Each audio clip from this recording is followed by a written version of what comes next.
కూచిపూడి నాట్యములో చతుర్విధ అభినయములని 4 విధములు.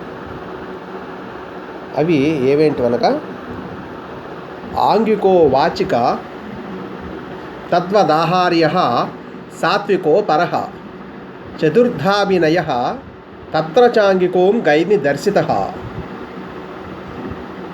అంటే చతుర్విధ అభినయములు అంటే కూచిపూడి నాట్యంలో 4 విధములు. అవి మొట్టమొదటిగా ఫస్ట్ది ఆంగికము, రెండవది వాచికము, మూడవది ఆహార్యము, నాలుగవది సాత్వికము.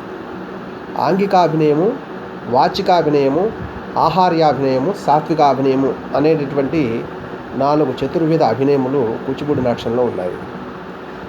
ఆంగికాభినయం అంటే అవయవ విన్యాసము ఆంగికాభినయం అవుతుంది.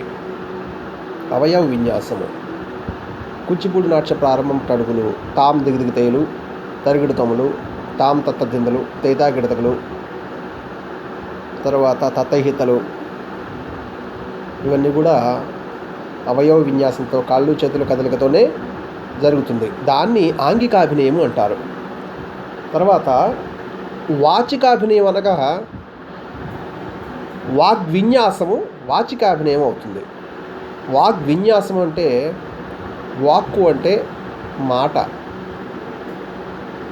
నాట్యం చేసేటప్పుడు కూచిపూడి నాట్యం చేసేటప్పుడు పాడుతూ చేసేటటువంటి విధానాన్ని దాన్ని వాచికాభినయం అంటారు. వాచికాభినయం పెదముల కలయికతో పాడుతూ చేసేటటువంటి విధానాన్ని వాచికాభినయం అంటారు. వాగ్విన్యాసంతో కూడి ఉంటుంది వాచికాభినయం. తర్వాత ఆహార్యాభినయము.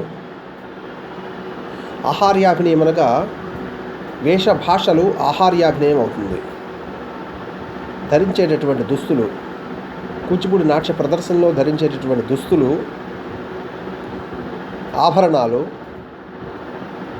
ఇవన్నీ కూడా ఆహార్యాభినయం అవుతుంది. తరువాత సాత్వికాభినయం అంటే సాత్విక భావ వ్యక్తీకరణ. సాత్విక భావ వ్యక్తీకరణ చక్కగా నవ్వుతూ చేసేటటువంటి విధానాన్ని సాత్వికాభినయం అనబడుతుంది. నమస్తే.